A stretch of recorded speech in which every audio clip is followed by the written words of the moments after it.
It's great that the kids here could have a choice and pick a better school. All kids should have that choice. Too much propaganda, spiritual pollution, too many problems, not enough solutions, so many billionaires that make no contributions, gotta create fund and maintain our institution. All right, listen up, y'all. Greetings, everybody. This is another episode of All Things Education Official. I am your host and educator, DrAbdullah, giving you educational news from a foundational Black American man's perspective. If you like what you're seeing, you like what you're hearing, please subscribe, comment, like, and share. Follow me on my social media handles, which is Facebook, Instagram, TikTok, Rumble, LinkedIn, and X. And if you like the work that I'm putting out, you like what you're hearing, like what you're seeing, please go to our About sections and buy us a cup of coffee. It'd be greatly appreciated.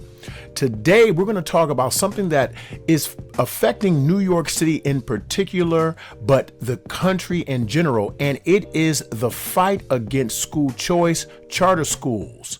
New York limits the number of charter schools. Why? Because some people hate them. Y'all are not welcome here. We will not welcome you here. Politicians and the teachers' union have convinced many people that charter schools are evil. When progressive Democrats are in charge, they shut some charters down. The highest performing school in the state. Upsetting even media leftists. And it's in Harlem, is being shut down. Why shut down a successful school?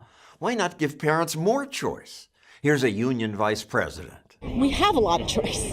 It's, do we need more choice? Yes, competition's good. But the education establishment doesn't want competition. Education advocates say charter schools are not the answer, taking away from an already shrinking budget in New York City public schools. That's completely wrong. It is. Spending on government schools is not shrinking, it's increasing, despite falling enrollment. Also, charters like Success get half what government-run schools get. Yet with less money, Success does better. This is something that I talk about frequently, and I'm going to be talking about it more and more as my mind expands, as I work in my field, and as I deal with other educators from different districts, different cities, and different states. I'm starting to see a common theme that the biggest push against charter, schools of choice, private, homeschools are not parents that don't know. It's parents who don't know, accompanied by teachers that they trust and administrators that they trust, who have an invested interest in keeping their children in failing school systems. My last video was about the breaking up of the Department of Education and a potential soft abolishment and a hard abolishment. And I don't feel hypocritical in the fact that I am a part of a teachers union. I do not support the union. I joined the union because it's kind of standard so I can get information, so I can know what's going on. But I am in a school of choice, and I'm going to tell you this. We do more than our counterparts that are literally half a mile away. We draw from the same pool of students, but we use our resources a little bit better. And what was most, I would say, concerning to me was if you look at that video, look at the young boy. Look, he was looking at, I would assume to be either a mother, aunt, maybe grandmother. But look at his face. He is being groomed to believe that his education is only as far as that woman or he can see it. And we know that education right now is failing. It's not benefiting our children. Our children are the losers because even though those districts, typically the larger urban districts, receive the most money, we're talking about massive pay for administration, principals, and assistant principals. I said in my last video that I don't know any teacher who's working over 10 years who makes less than $100,000 out here in the New York City, New Jersey, Pennsylvania area. Of course, we know it does vary based upon what city and state you live in, but I'm telling you, as a person who's in the field, not something I heard, not something I read, something that I live 5 days a week, 180 days a year, and sometimes in the summer, I'm telling you that they are making a mint off of the failure of your children. They're making a mint off of the failure of our children. My child, my youngest child, he attends a charter school, which is co-located with a traditional school in New York City. And I'm telling you, last night we participated in what they call Culture Fest, which is a celebration of culture of the diaspora. And even though I am a delineationist, I believe in focusing on Black American issues and culture primarily. I do understand that we must work hand in hand with our cousins, from other diasporan nations, but we must put ourselves first.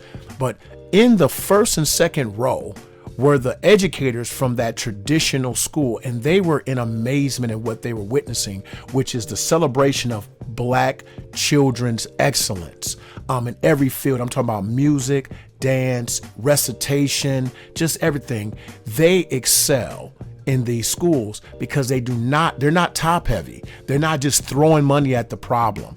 And I think that it's time that we start focusing on schools like that. In this particular breakdown, of which I already showed the first video, that is about Success Academy, which has been limited in their ability to reach children like ours, our children in the community, and give them greatness. Why? Because the unions and the teachers are saying, we don't need that much choice.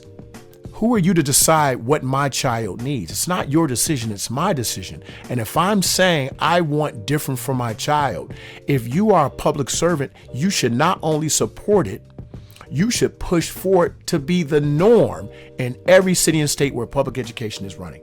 I think that it's time that we as a Black community start to say, we no longer want failed services. Our schools are no longer meant to be babysitting services, which is all they become. And I have a story. When I first got into education, I used to go hard in the paint. I'm talking there early, leave late. I mean, extra hard. I go hard now, but I'm talking so hard in the paint that I was tired. And I remember my supervisor telling me, he said, you need to slow up a little bit. You're doing a lot. And I didn't understand what he meant. He said, if you do too much and you solve all the problems, where are you going to work? Where are you going to get your bread and butter? Sometimes you got to let them know that the problems exist. So you just slow up and do just enough so they'll see that they need you. At the time, it was diabolical. But over time, I began to understand it and accept it. But now I'm back in that original space of that's diabolical. We are really trying to allow children to fail just enough so that the money keeps coming in.